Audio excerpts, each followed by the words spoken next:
Do you like beer? Do you like podcasts? Do you like beer podcasts? Then check out Crackin' One Open, a podcast about brews, news, and pop culture reviews. Every week, we crack open a new craft beer from breweries around the country. And sometimes the world. We'll talk about how it was made, what's in it, the history of the brew, and the brewery. Then we'll give our tasting notes, and while we're finishing up, we'll talk about some of the latest goings-on in the world of pop culture. So check out Crackin' One Open with Mike and Elise, part of the Forgotten Entertainment family.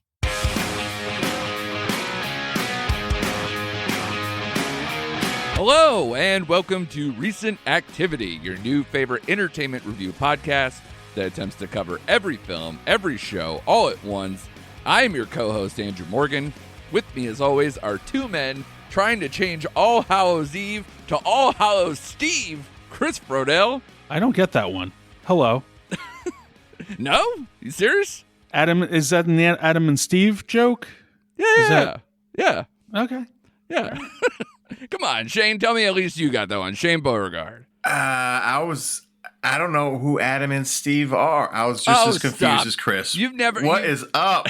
You've never heard of it's not Adam and Eve, it's Adam and Eve, not It's not Adam and Steve. Steve, it's Adam and Steve. Right, that whole thing. Okay. Come on, God Went over my damn head. it. I know. God I know. damn Do you want to redo that one? No. You want to keep redo it? No, I do Oh, not. that's great. Fuck you both. That's all. It's a great way to start. Happy Don't be so obscure. I know. Hey, it's still funny regardless. Anyway, happy returns, guys. Or at least for Chris. Yay. He was down in the Carolinas hanging out with Shane for the last few days, checking out a lot of stuff. And then, of course, happy belated Halloween to you guys. You too? To you too. Yeah. Hope you guys had a good Halloween. We had no trick-or-treaters around here.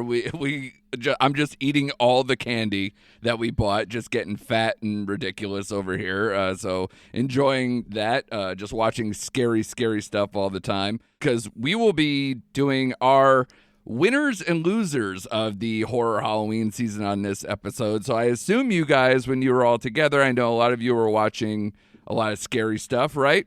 Yeah. No. Oh. Well, Yes. No. to be determined. Okay.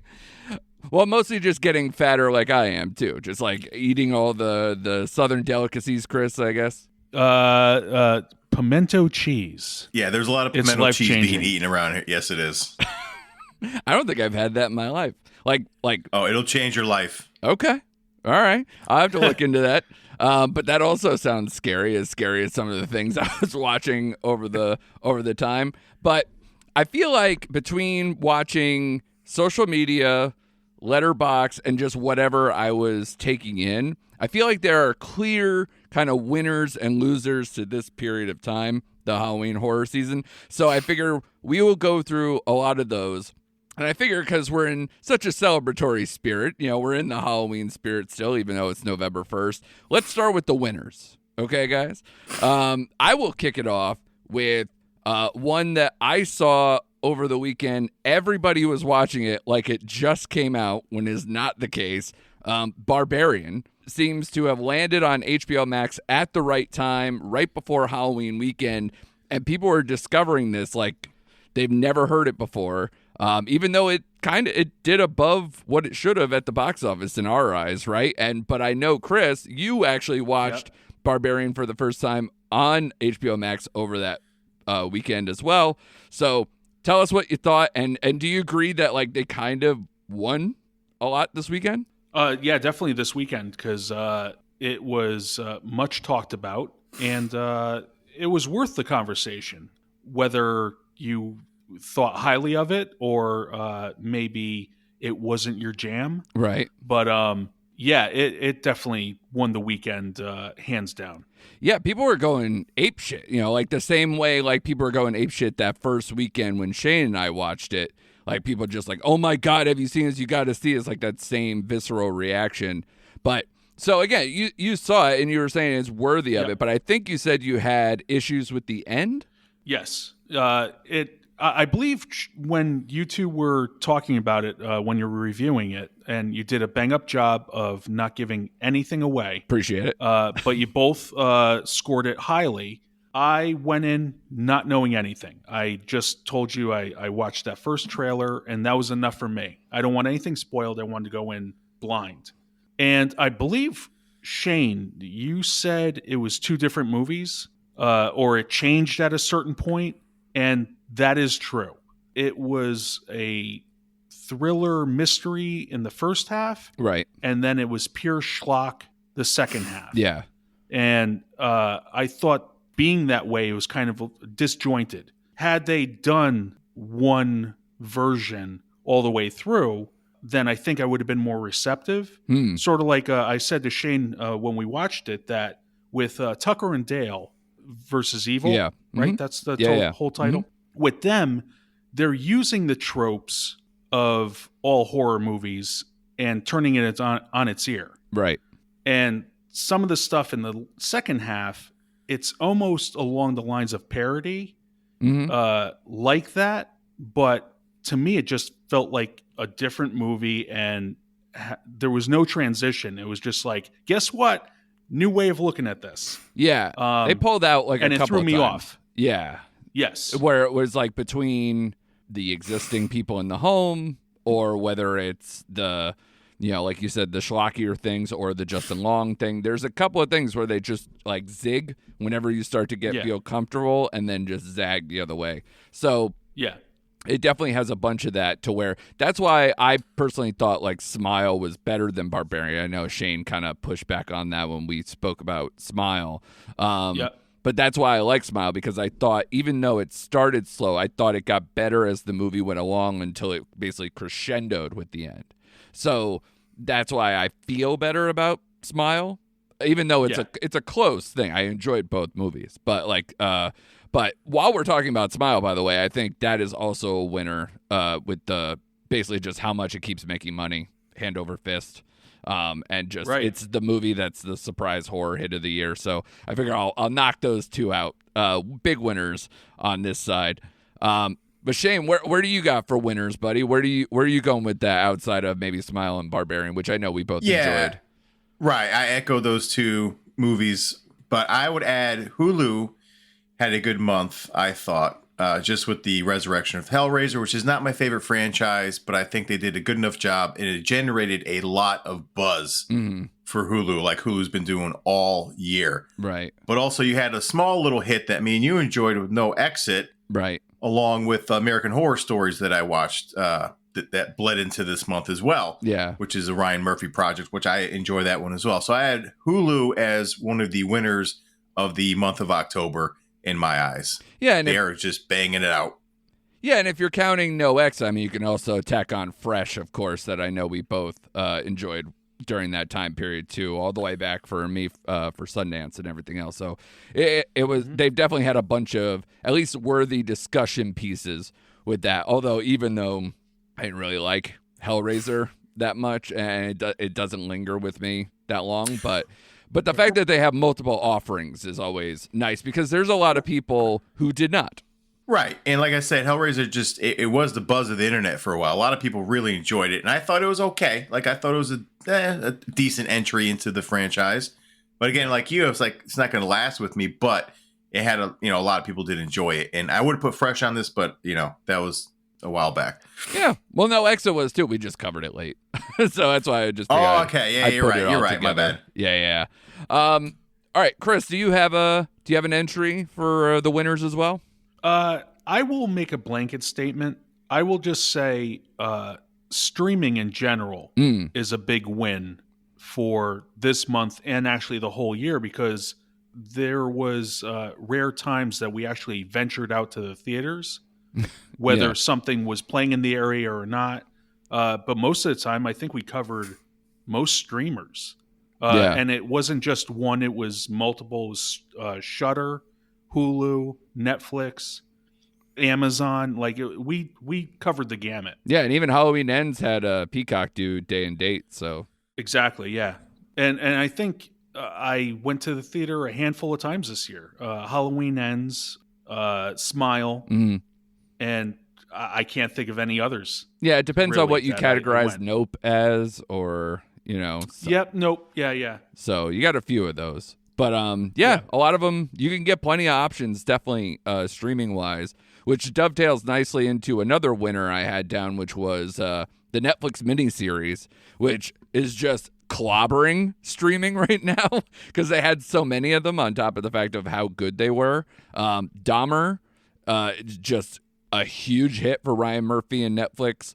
Actually got, I think, last I saw, I think they said it was like number 2 or 3 of series like all time for Netflix, which is huge. Like if you consider the shows that they've had, and especially they didn't know if it would even work.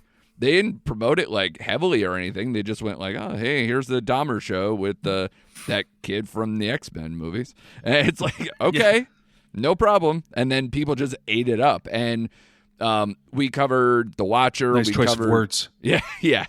We covered The Watcher. We covered The Midnight Club. And you guys watched all of Cabinet of Curiosities over the past week. Now, two questions with that. Obviously, you guys can go into how successful maybe it was for you guys. But also, did you guys like the strategy that it had where they released like 2 episodes a day over 4 days?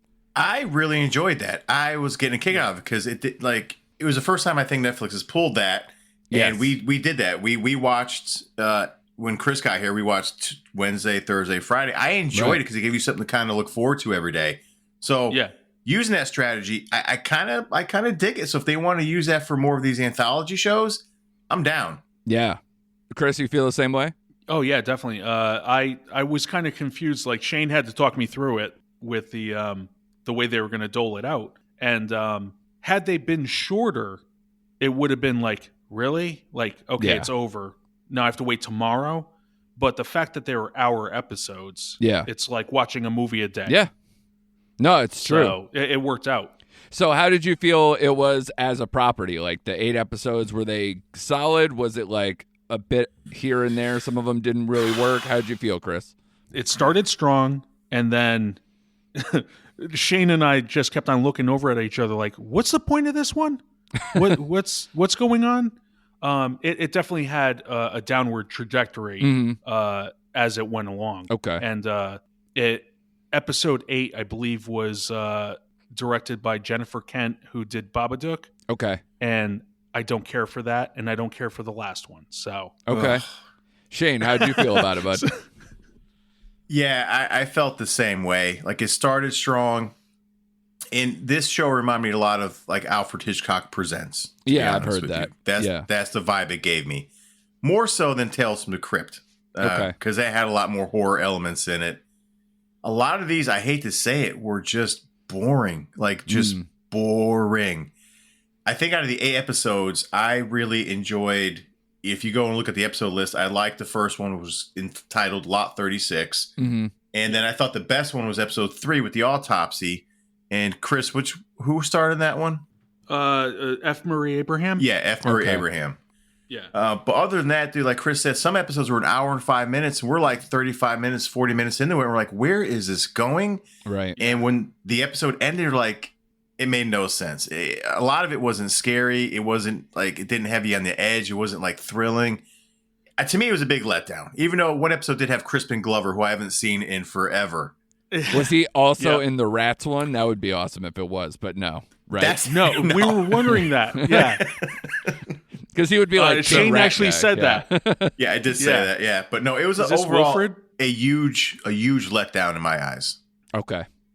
All right. Well, at least as far as like people watching it, it seems like it's doing well enough because it's number 2 right now still on Netflix, and it's a week later from its release. So that's pretty good. Right.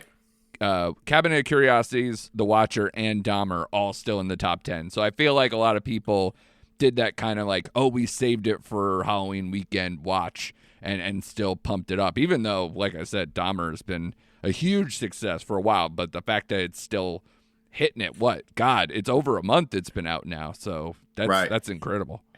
I will say, I won't take up too much time. Sure. I did enjoy the individual stories in the Midnight Club more than Cabinets of the Curiosity. Okay. So those had me on my edge of my seat. I thought they were a little jump scare, and just the storytelling was better in those individual stories than Cabinets of Curiosity. So my opinion. Of all the ones you watch of the miniseries, that's your choice, Shane. Probably Midnight Club. Yes, that is my choice. And Chris, if you had to pick, where are you? I would agree. I like the story structure of the Midnight Club, though it may have been like more geared towards teens. Right. I did like the stories that the kids within the story of the series told. Yeah. All right. Yeah. Sounds good. Definitely seems to be a winner, like I said, all the way around for Netflix, and definitely, like you were saying, boosted the already strong streaming options all month long for that. So, Shane, do you have another winner for us? Just to piggyback off of some of the movies we talked about, I thought some of the performances were winners. They were really solid, good performances. Not this one didn't come out in October, but I thought Madeline McGraw for The Black Phone was a winner. Mm-hmm. Soze Bacon, which I didn't even realize was Kevin Bacon's daughter. I don't know why. It just Really? hit We me. mentioned it so many times. You were even in the interview. That's what I asked Chris. I was like, did we cover that? Okay. And then I really like Justin Long. I thought he was a winner. I haven't seen him in a while, and he came out of nowhere and just was so good as an egotistical director. Yeah, I love this. So actors and actresses, performance-wise, are my winners. Okay. Yeah, and I would tack on, even again, she's been a little off the radar, but she won't be for long, is Jenna Ortega. We've been kind of like banging that drum all year because she was the early on Scream Queen, and then she will now be, Wednesday Addams in the Wednesday series that comes out in a couple weeks. So I think we'll be talking about her yet again, even though after it was Scream X and she was in an HBO Max movie, The Fallout, right? And then it was Studio 6666. Oh yeah, Studio 666. Yes, that's right. That's right. Yep, nailed it. So yeah, so she's been all over the map, Scream Queen wise, and will continue with the Wednesday Addams stuff, which I thought the previews for that looks pretty good. So I'm probably going to check that out. Just out of, I enjoy the Addams Family stuff. This one looks like a unique take, so I'll be into that as well. Another one I have here before we get into maybe kind of like the Halloween of it all into it, the Terrifier series. Like this, the first one, quote unquote first one, All Hallows Eve is even older, but the first movie came out in 2016, has its sequel kind of come out in very limited release, it seems like, over the last couple weeks, and my gosh, it's everywhere. On Letterboxd, it's both movies are in the popular this week or popular overall section. Everyone I know is kind of talking about it in some regard. So I guess this movie series is bigger than I thought. Maybe the first one was bigger than I thought too. Obviously, if it got another movie out of it, and I think they're prepping for yet another one after this. So good on them for that. I just watched the first one today because I hadn't watched any of them because I am terrified of the clown ones that I've seen my entire life. So that they do a really good job with that character. That Art the Clown character is very scary unto itself. All that design of that character, but yeah, it's gorecore. We kind of talked about it, where it's if you're into the practical effects and the slashing of it and whatever else, that movie is for you. But Chris, you said you watched Terrifier 2, and you were saying you actually liked it better for the story stuff going forward. Oh yeah, definitely. I love practical over CGI any day. Yeah. I believe Terrifier 2 was a crowdfunded movie. Oh, okay. I did not know that. And I think I heard mutterings of that. And it's just gone gangbusters. Maybe with a little more support with funding, that's why it stood out to me. Yeah. Was the quality better? I keep on saying that. I think so. Sometimes you're looking at the blood and I'm like, oh, that's a little unblood-like, but you get the idea. You as a serial killer in your own right. Yeah. Yeah, exactly. The consistency has to be a little thicker than that, buddy. Here's some Cairo syrup. But yeah, when you watch it, you're along for the ride, and it's sadistic. It's at times I was laughing, and it was inappropriate laughter. The first one has a lot of humor in it. Like those girls Yeah. taking selfies with him before they like are murdering people early on is hilarious. I actually liked all that. Yeah. It's stuff like that's repeated throughout these movies, at least the two that I've seen, Terrifier and the sequel. But I've been telling people that it's a lot better than Halloween Ends, because if you're trying to have like this psychologist take on what it is to be a survivor, a victim, going through these torturous events, Terrifier 2 wins hands down, with a family dealing with the father dying this mysterious death that us, the viewer, don't know the details of. Right. But they're each trying to deal with it. It's a mother, son, daughter, and they're trying to just deal with the loss, and they deal with it in different ways. It was surprisingly heartfelt in that respect. Okay. But interesting. Don't expect that. It was right, exactly. It came out of nowhere to me. The only reason why I was interested in it is because my wife, the Mrs. Melanie, she saw the first one, and I had come in late to it, and I was like, "Wow, this is weird and messed up." And then when I heard that they were having a sequel, I told her, and she was like, "We're in." We watched it together, and we both were just like, "I can't believe we like this." And I was like, and then I said, "It's better than Halloween Ends." I'd be interesting if we're going to see like a lot of these, because there's not a lot of series going on right now that aren't like legacy series that have like, repeatable slasher iconic characters that you could just keep playing over and over, essentially. Right. If you have a decent explanation of why they keep persisting or surviving or whatever. So this one, has their hooks in them. So into the crowds, and if they can keep doing it, Shane, you're shaking your head. Is it my language? No, because I'm a horror fan, but they can't get their hooks on me with this one, and I'm not jumping on this bandwagon. I'm sorry. As good as Chris and you say the first one is and the second one is, I'm not doing it, because I love horror, but I don't like gore for the sake of gore, like Eli Roth, like with Hostel and stuff like that. Take that somewhere else. So I'll leave Art the Clown in his own corner, and I'll just move on. Right. Yeah, my thing was, again, it was the clown thing, because ever since I watched, we've said it a million times on this podcast, I watched a lot of things that were way too scary or way too crazy horror, like at a way too early age. But the things that stuck with me that bothered me wasn't like Leatherface or something. It was like fucking Tim Curry playing It in the miniseries on TV, or Killer Clowns from Outer Space. Like, those things mess with me more. So it took a lot of guts for me to even watch this during the day today. Not at night, not like, oh man, right before I go to sleep. No, I watched this during the day because I didn't have the sack to watch it when it's like at its most scary. And so but I agree, it's not my type of thing these days. I like a different type of horror maybe more these days, but I think it's for, especially, I don't even know what the budget of that first one was, let alone what the crowdfunded sequel was, but man, it definitely did an excellent job of having practical effects and using every ounce of that budget. So from a person who admires strong independent filmmaking, I at least like tip my hat to Damien Leone and his team over there, and making these things on a shoestring budget look pretty darn good for what they can be. Shane, do you have another winner for us? I guess you can consider this a Halloween special. I think it came in October, but the Disney Plus spinoff, Werewolf by Night, that's something I'd watch every Halloween. Yes. I thought about that. It was tight knit for an hour.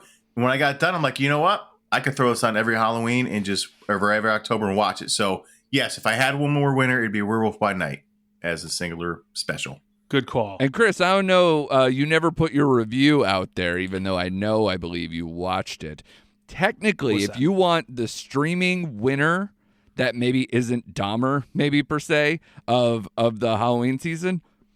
Hocus Pocus 2 had some of the biggest streaming numbers for anything ever, guys. Anything streamed ever. Now. And That sounds like it's hyperbolic, sir. I don't know. I saw it today and I was like, are you kidding me? It did that well? It just blew my mind. Do you want a review? Do you want a review? Sure. It's simple as this. If you're a fan of the first one, you're going to like this one. I enjoyed the first one. Yeah. I think it's a good enough story for the whole family. Yeah. And we're always looking for something for our daughter to see, that's appropriate. Yeah. Keep her off the and streets. I don't think, there's not too much that's over their head. And she's watched the first one. She enjoyed it. I don't think the second one had her attention like the first one did, but Right. It was suitable. It was good. Like it's not going to make you. Well, me personally, I'm not clamoring for a third, Right. but Yeah. I'm sure everyone involved would be like, yeah, we would definitely do a third. Oh, sure. Um, Yeah. When was you the last know. time you saw Bette Midler in something? Where the boys are, right? Is that it? Is that current? Is that no? I'm going to go with no. Her and James Caan? No. No. I'm going to go doing it for the boys. Which was it? Were their USO tour? Their husband and wife. I'm None- the only one. Okay, I have never no mind. idea. Yeah. None of this is working Wow. for me. Sorry. Wow, That's about as good as what is it? your intro. All Hallows Steve. Yeah. It's doing just as well on that. Glad we could bring that back. Yep. Call back. Now, again, even for me not having any trick-or-treaters, I do have the internet and I do have friends. Thank you. I know. Appreciate it. Slap myself on the back. So a couple of things I did see that are Halloween specific, I'll call out as winners just before we move on to the losers. Winner is definitely Stranger Things. As far as like costumes, I saw adult and child alike. Lots of Eddies, lots of Maxes, a lot of like references to the series. I saw it a bunch. Chris, you and I saw a bunch of it with Connecticut Horror Fest when we went to that. Yep. So basically, as a total for the year, let alone for this period, I feel like culturally we have Stranger Things still in the zeitgeist during the season. Would you guys agree with that? Yeah, I did Yeah. see a lot of the Stranger Things, especially around the internet. Not so much my neighborhood. Right. Though there was a couple kids dressed up, but yeah, around the internet it was huge. Did I miss any? Like, were people dressed up as something that's still very relevant that I missed? I think so. Walking around the neighborhood, I saw, because my son was this, and he's never, obviously I wouldn't, well, that's questionable. I may let him watch it, but no. Ghostface Killer costumes out there. Oh, There were- so Scream is back in. Wow. Yeah, Scream is definitely back in. I saw a handful of kids running around as Ghostface Killers. I got excited thinking Wow. that it was Wu-Tang because I still am like glowing off of seeing them back in September. Right. But no, that'd be cool too. Whether you want to be the Wu-Tang one or the Scream one, that's cool with me. Chris, you said you sold out of candy in like 2 hours. So did you see Yeah. anything that we didn't mention? No, not anything specific, but maybe like something teetering towards the era of Stranger Things. Not 80s specific, but like maybe a trucker cap and vests. I don't know. A little Dustin look going around. Those are just the meth heads in your neighborhood, Chris. I don't think. Yeah, I know. They're like, no, we don't want candy, man. It's like, what? Yeah. What? Can I Why just are use you your here? bathroom? Dressed up? Okay. Yeah. But no, and you know what? Maybe I'm just dreaming this, but I could have swore I saw like maybe a kid or two dressed as a Demigorgon. Okay. That would be excessive, But, but that's cool. Well, it's a flower headdress kind of thing, Well, they should do it like those blow up, like people walking around as giant T-Rexes or whatever. Like they should just do that with Yes. the Demogorgon. There was a lot of that. There was a ton of I don't those, know yeah. if that was Stranger Things So, specific. winner, dinosaurs. Yep. Yeah, still winning millions of years later. Also, I just wanted to do as my last winner shout out because I still watch it every year, even with my kids who probably don't even barely know who Charlie Brown is anymore or Snoopy. Shout out to the Great Pumpkin. Still killing it. Still, like, I see people checking in with it on Letterboxd. It's still popular on there. Still Pumpkin Linus 56 years later. Also, R.I.P. to the guy who did the voice for Charlie Brown, died this year. Didn't know that. The original Charlie Brown. So, yeah, great Pumpkin. Do you guys watch that every year with your kids, or did you watch them because Chris, your daughter's, she's moved on to like heavier stuff. Yeah, she's on to Terrifier 3. Yeah. You know, she's like, yeah, Snoopy, great. I'm a cat girl and I'm looking for clowns. Yeah. Meanwhile, no, she's dressed up in what, Encanto this year? Yes. I can't really, like plop her down in front of the TV and have her enjoy like age appropriate stuff. Right. She's like, if Daddy, it's not another on YouTube, episode of she doesn't care. Intervention. That's it. This one, he's into heroin and his family's trying to stop him. Oh Yeah. my God, stop talking about this. But no, she has no interest in this, especially like something that looks as old as that. Right. She won't sit down because her favorite YouTuber isn't talking about it. Yeah. I'll start doing that one. I'll do the Charlie Brown YouTube. Ending to Great Pumpkin Explained. I do remember seeing a mixture of Linus in the Field with Pumpkinhead. Oh. Now okay. that's Yeah. a nice crossover right there. Sure. Yeah. Actually, that's what there's your meme, Chris. There's our picture for this week. You're going to put It's already been done. No, you're going to put Art the Clown in the pumpkin patch with Linus and be like, Happy Halloween, everybody. All right. Done. Yeah. All right. So that was our winners, basically. Let's move on to the losers. A lot of great stuff. I want to say in general, before we get all negative, that this has been a very good year for horror. There is still more to come. There are certain people where I'm like, even the Wednesday series, like, how did that get pushed to November? Why are we watching this post, October? I don't know. But there are other stuff that I'm looking forward to that is still in that genre that didn't get put out, like Bones and all. I think Shane and I were looking forward to that. Yeah. I don't know if Chris was as well. So that'll be interesting. I saw that as a trailer before Halloween Ends. Yeah. And I was like, oh, okay. Yeah. But it has my arch nemesis, Timothy Chalamet. Yes, exactly. Yeah. Shamala. Shamalala. Yes. M. Night Shyamalan. But yeah, let's get to the losers, guys, before we just show how much we're losers for not being into like the biggest actor in his 20s right now or whatever in Timothy Chalamet. You brought it up, Chris, so I'll say it's got to be number one loser has to be Halloween Ends, right? It's down 1/3 of the box office of Kills right now. It was critically panned, so I don't see it doing great box office. I think it was number 4 or 5 at the box office this weekend. Yeah. You have Halloween in your name, and you couldn't recoup some bucks your second or third week. So that's not very good. So would you agree with that as a loser?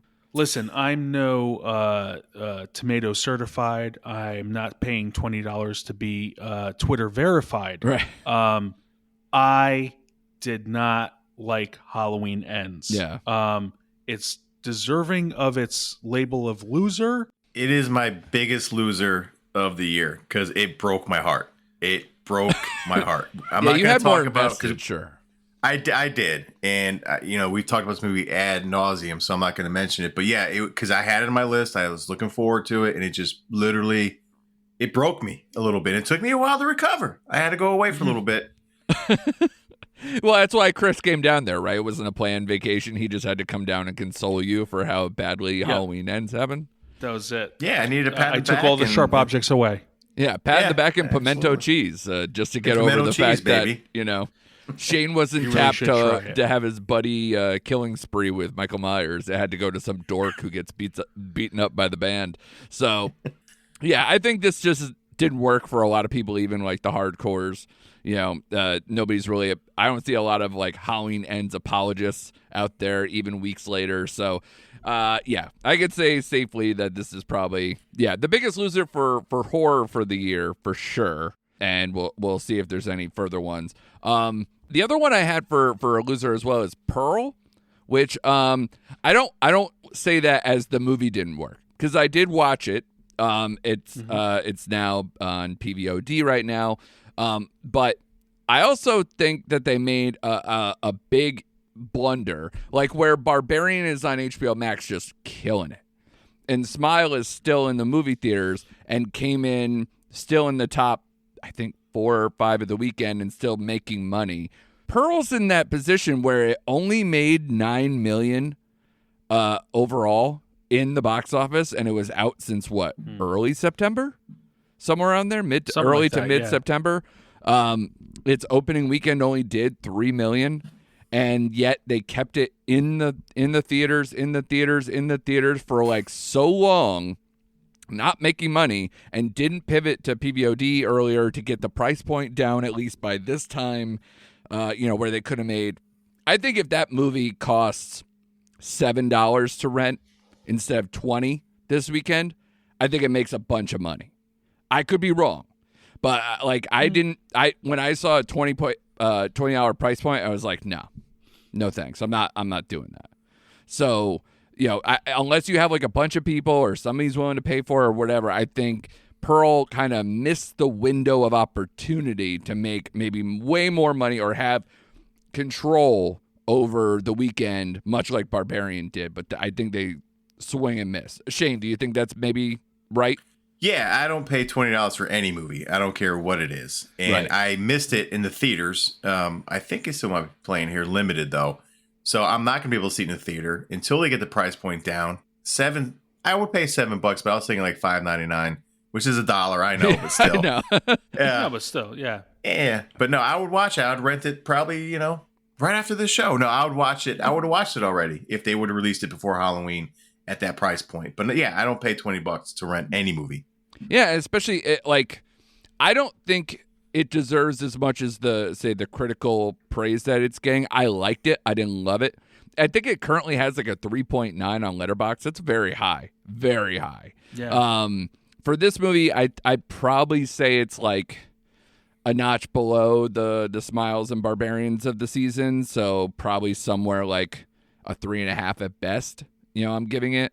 Probably more like 3.25, somewhere around there. Is that what you gave X? Did you enjoy it more than X, or was it on the same level? They're weirdly, for being in the same house and everything else and blending certain characters, it's interesting that they're probably around the same grade, but very different movies, very different tempos. Yeah. But I would also say, even though I find it remarkable, that this movie cost $1 million to make. $1 million. Now, again, how they list that as 1 million when they shot it at the same time as X. So I don't know how they actually put a budget number on it at all. Like, I don't know if it was that they, went 1 million over the X budget and that's what they counted it as, or however they did it. But all I will say is that I think if people didn't see any of these movies and then they watched either Pearl into X or X into Pearl, and they're like, wait, Mia Goth is everybody? What is she, Eddie Murphy? I think it might get a little confusing for people a little bit. But because I had to look back and forth like, oh, that's right, she was Maxine in this. And, oh, right, under all that makeup, she was in that. So she's playing the younger version of the same person she played. So that makes sense. And then the third movie already has a teaser out called Maxine, XXX Maxine, where it's going to be in the 80s and she's an adult star and all that stuff. But I don't know. I applaud Ty West for doing it this way, and he's probably, making these because A, X was a successful movie, and B, the fact that he cranked out 2 movies all in one shot and made money off of them. So even though, like I said, Pearl only made $9 million at the box office, but the fact that it only had a $1 million budget, you have a lot of wiggle room with that. And I don't even think any of that money is overseas at all. I think that's all domestic. So I'd be interested if they're going to now pivot and put it overseas at all, or however they want to play it, or just, like I said, PVOD might make them some money. And then they'll probably have, it's A24, so I don't know where that's going to land. If it's on streaming at some point, I guess to the highest bidder. So we'll see. I don't know if do you guys know where X is currently, or whether it's just still rental? It's on Showtime. Actually, I just forgot about that. Okay, It's on Showtime. Okay. Which again, odd place to land. Like, that's a big movie. Unless they had some predetermined agreement with A24, that's a weird spot for it, don't you think? I thought that'd be an but HBO like you Max. said- you know what I mean? Yeah, that would make way That more does sense. seem like a nice transition right there would be HBO Max. Yeah.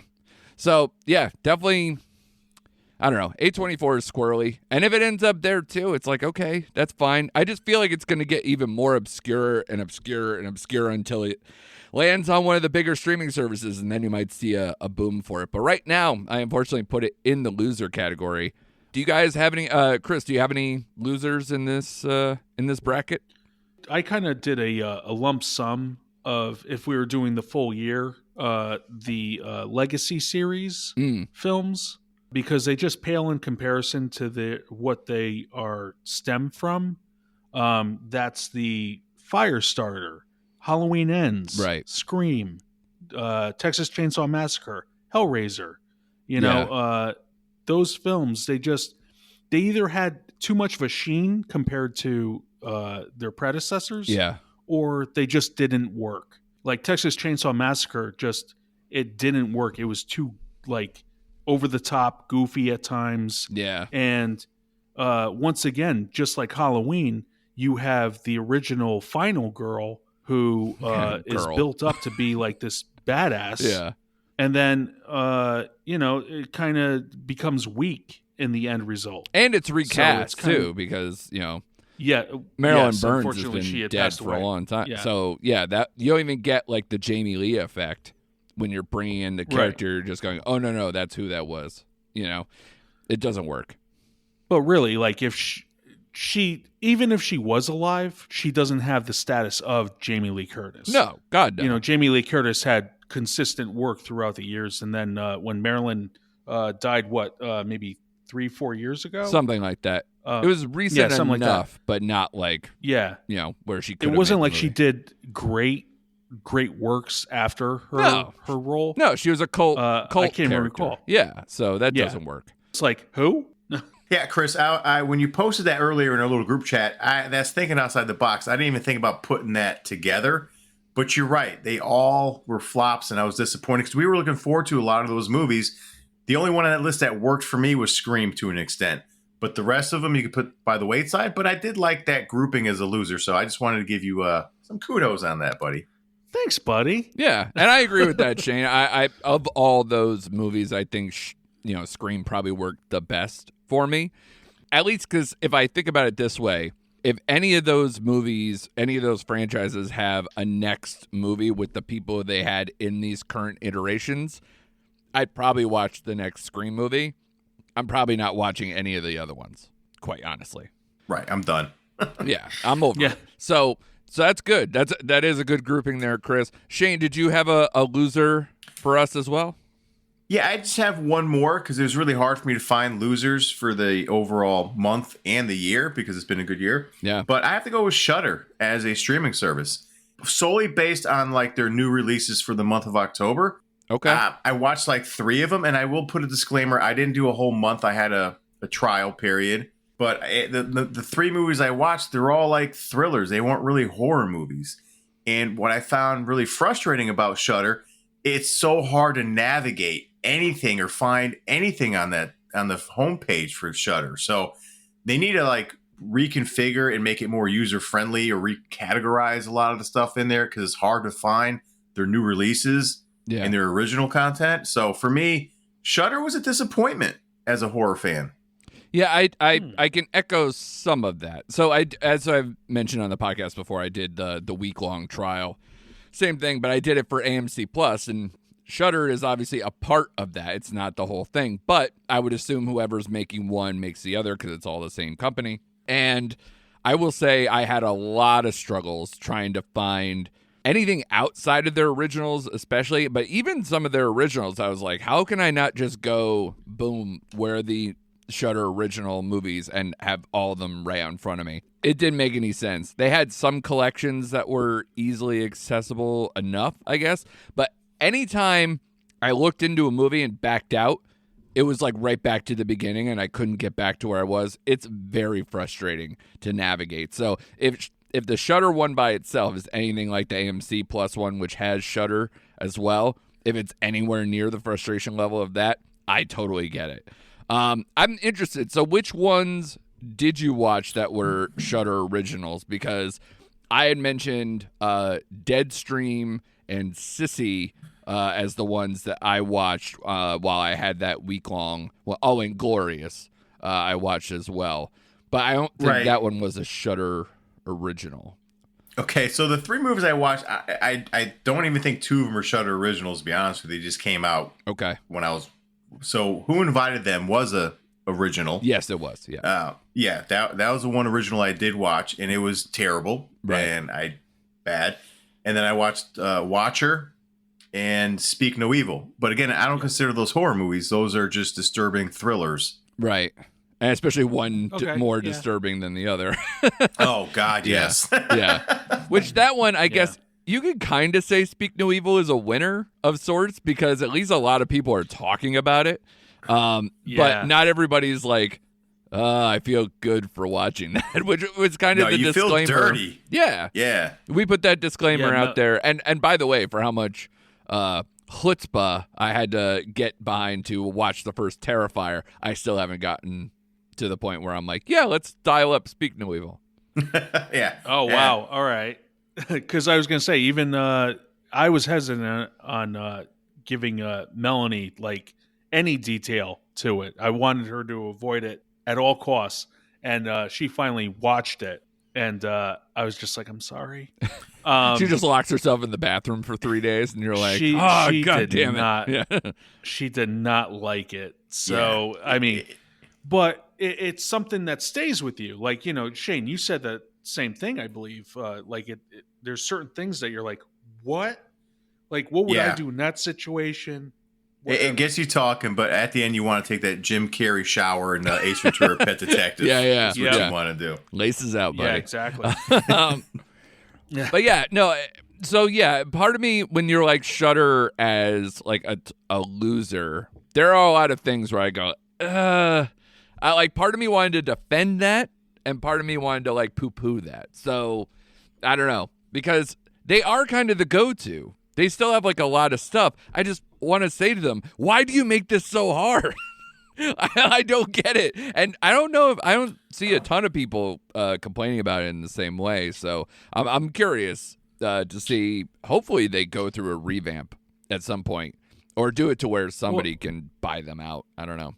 Not that I navigated too hard, but I mean, it's almost right up there with Amazon. Amazon isn't like the most user friendly as trying to find new stuff, old stuff, and whatnot. Like, unless it's popular, it's on the first page. Beyond that, you're like, okay, where the hell am I looking? I have to type it in? Come on. Yeah.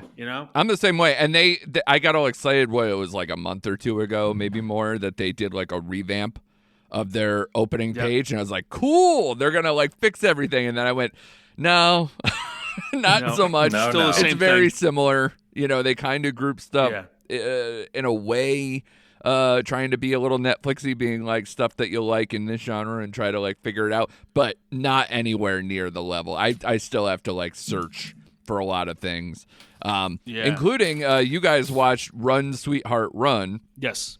And so I watched that upon knowing that you guys watched it, and it took me a few minutes to find it. And I'm like, why? Why do I have to scroll down to find the horror movie of choice for you guys in original content over this weekend? That makes no sense. Exactly. Which, by the way, Shane, I don't know if you want to have like a 5-second debate on it or whatever, but I just didn't enjoy this as much as you did. I saw your grade on Letterboxd, and I just went, really? Because I'm probably like a full star less, which doesn't happen a lot between you and I. And actually, it might even be more than a full star less, maybe even like a 1.25 stars, 1.5 stars. So, because this movie, it was just so beating you over the head with the themes that I think it forgot to write a story. And that's my feeling about it. But I don't even know what technically this lead villain is kind of supposed to be. And Chris was kind of like poking me about it, like, yeah, shut up, just go with it, just do whatever. It's like, but I know most people would like to know what's killing my lead protagonist here or chasing her through a whole movie. Yeah, definitely. It has a lot of holes, but it's simplistic, and that's what I liked about it. It was the pace was really fast. And I kept telling Chris, like, I could have swore I've seen this movie like years ago, a couple years ago. Did you find out? Yeah, I didn't know, but like the ending didn't ring true, but the beginning did. But I like Pilu. I'm not even trying to pronounce his last name. Aspect. Yes, yeah. I love him as a villain. Like, he was great in Game of Thrones, and he just had that cool swag. Yeah, he had that cool swag in this movie. Shut up, Chris. I like the actress. That's the only three things I know him from now. Yeah. I like the lead actress in the film. She was in the Resident Evil series, the canceled Resident Evil series on Netflix. Yeah. Mm-hmm. Yeah. But I did like the simplistic nature of the movie. Just run. I mean, we've seen these types of movies before.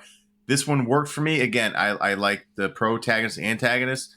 Yeah, but we were trying to figure out when we were watching, is he a vampire? But then I got the sense he was a fallen angel. He's a demon, is what I got the sense out of. Right. That's what they said he was. But is he like the end. ultimate one? Because they're like, people believe in me. People want me here. It's like, why would people like care about just some average demon? Are you Satan? Are you Lucifer? Whatever. You're supposed to be some version of that. Like, and this movie, for anyone who may think like, oh, have I heard this before? It came out in film festival. It came out in Sundance back in 2020. Yes. And then it went through a bunch of reshoots and re-edits, and now it's out full force. So some people will be like, oh, they look it up on IMDb and be like, oh, this movie came out 2 years ago.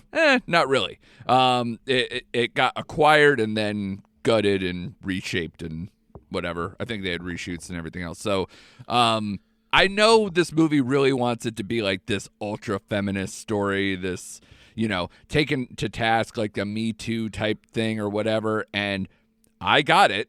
That's what they wanted. And there are some of that. I get the idea, but woof, was this like just she got bailed out so many times, where I thought the dog was more the MVP than half the people in this movie. She did. See, what your problem is, Andrew, on this one? You're just thinking too much, buddy. You're just thinking too much. No. You're overthinking it. That is never a problem. I will fight that to the death. I will say, like, don't think at all. Don't think at all when you're watching this. No. Be like, hey, why is funny the kid by itself at the end? Where is this babysitter? Why did the babysitter not have the ability to stay all night? I don't get anything. But yeah. But the babysitter was there. I didn't see her there when she walks in the door at the end. She was on the couch. She was on the couch. Oh, all right. Well, that wasn't very well done. Well, but anyway. Either way, it wasn't so bang you on the head like She-Hulk. No. But it was like it had the feminine, as I disjointed, am woman, hear me roar.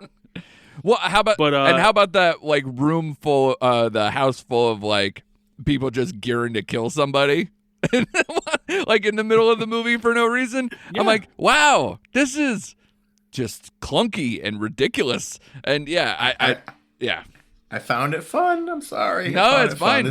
It works for you. Movie. It's a Shane movie. Yeah. Listen, I'm not comparing it to Barbarian, but this is what I mean. Stop. Like, it went with a no, I'm just saying it went with a theme and it ran with it. You know what I mean? So yeah. Like, I understand it. Like, it felt more cohesive than my thoughts with Barbarian towards the end, but both were entertaining to me. Okay. If that makes sense. I understand what you're saying, Shane, but I ahead. wouldn't even put those two movies in my mouth at the same time. It's But I mean, like, they didn't establish the rules of what he was or what he did, because I kept on turning to Shane. I'm like, he just like eviscerated someone. He had blood all over him. Yeah. And then the next scene, he's clean again. I'm like, what the hell is going on? Yeah. But it stayed consistent all the way through. Now with Barbarian, it just twisted and went a different direction.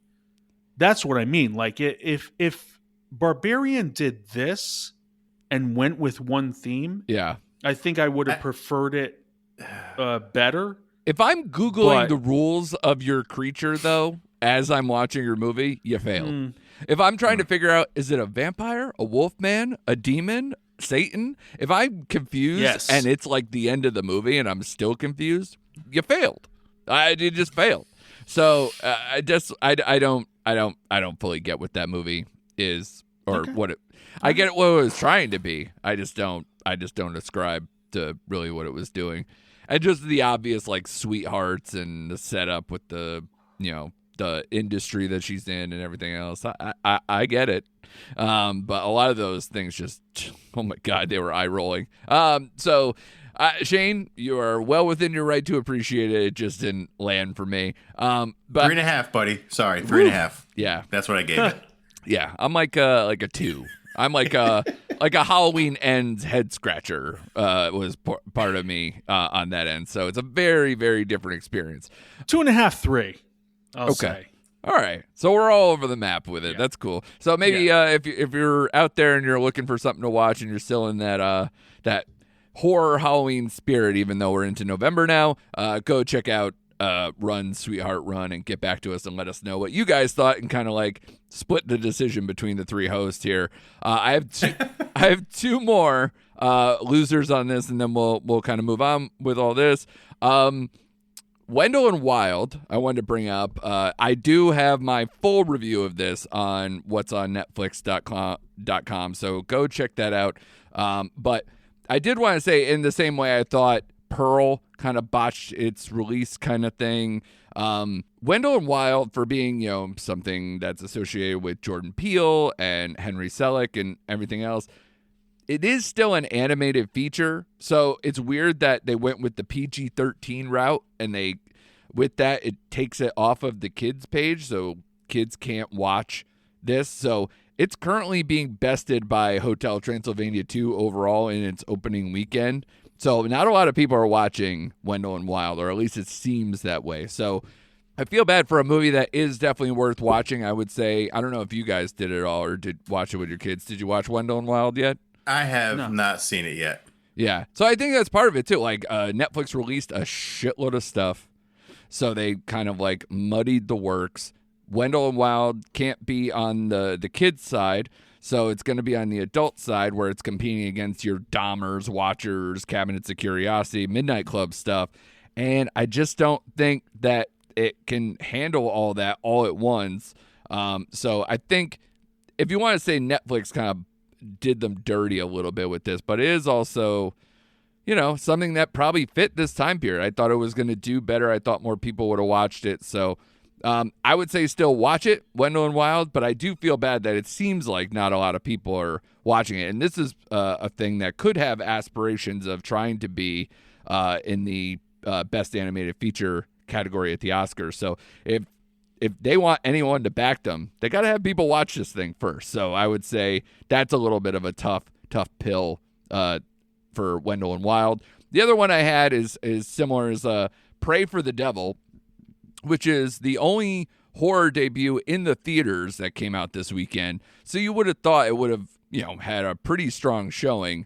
Now, I guess you're still fighting against something like Black Adam, which is going to make a lot of money or whatever, and it did come in number 1. Black Adam did this weekend, made another like 24 million.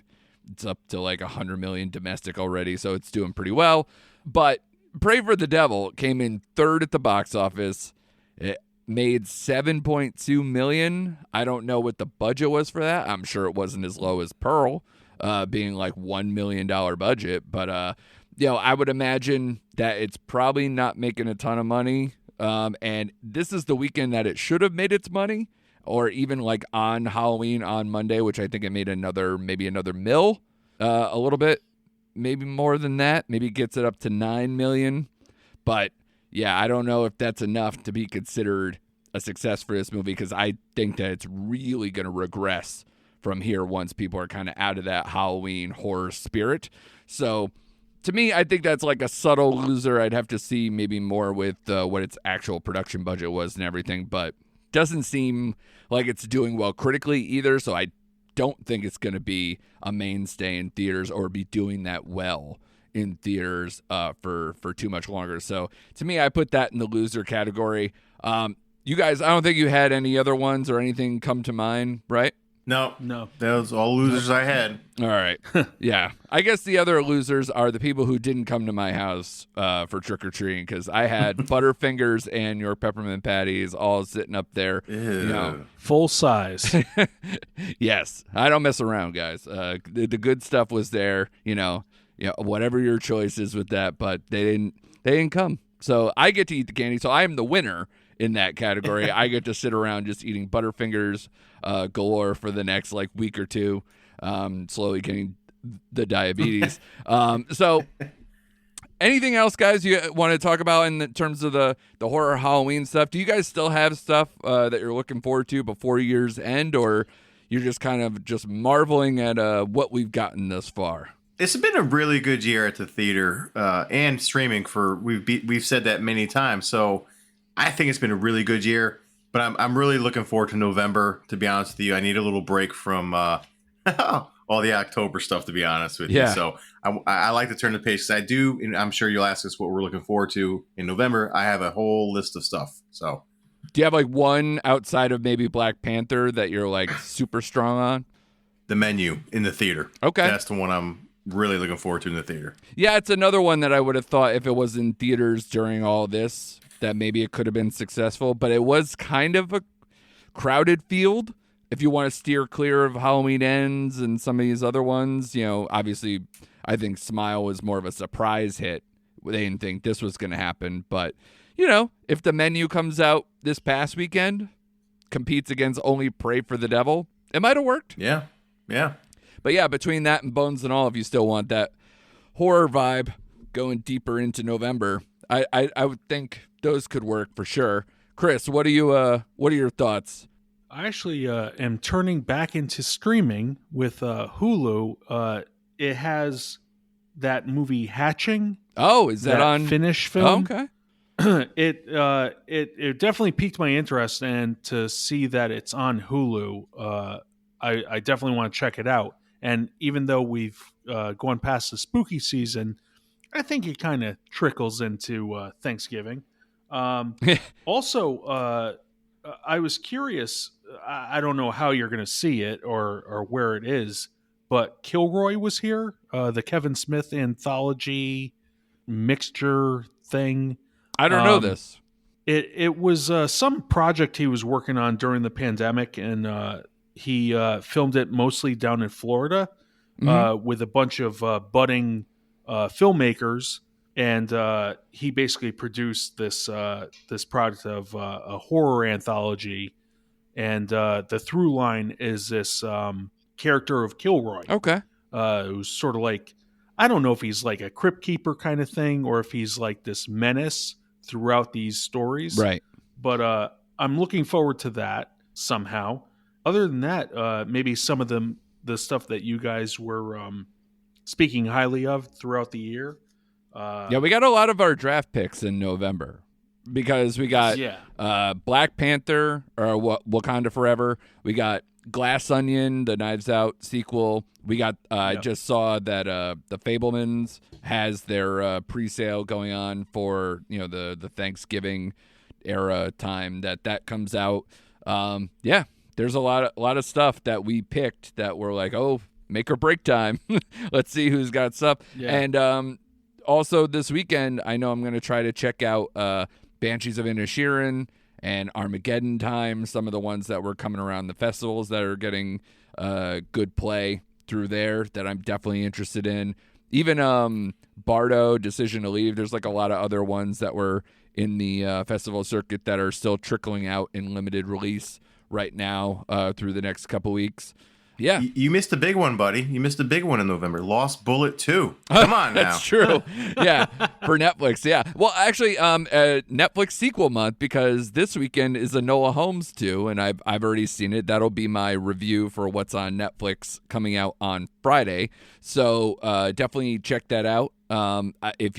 I will say, just like Chris said about another series earlier, Hocus Pocus, if you liked the first Enola Holmes, you will definitely like Enola Holmes too.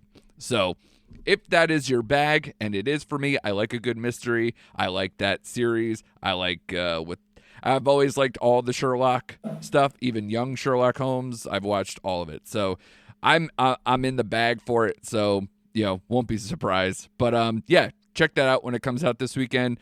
But yeah, there's not a ton of like brand new releases for this weekend. So we'll have to come up with some kind of like fun thing for next week. But definitely stay tuned. Thank you guys for sifting through all the horror stuff. I know Chris may be more painful, but hopefully productive time period. Mr. Not So Horror, but watched a ton of horror this year. So thank you for doing that. But No yes, problem. now we're going to get into, Shane gets the hell out of the way and we start getting more prestige, right? We're going to push Shane into watching a bunch of Oscar movies for the next couple months. Yeah, buddy. Let's do it.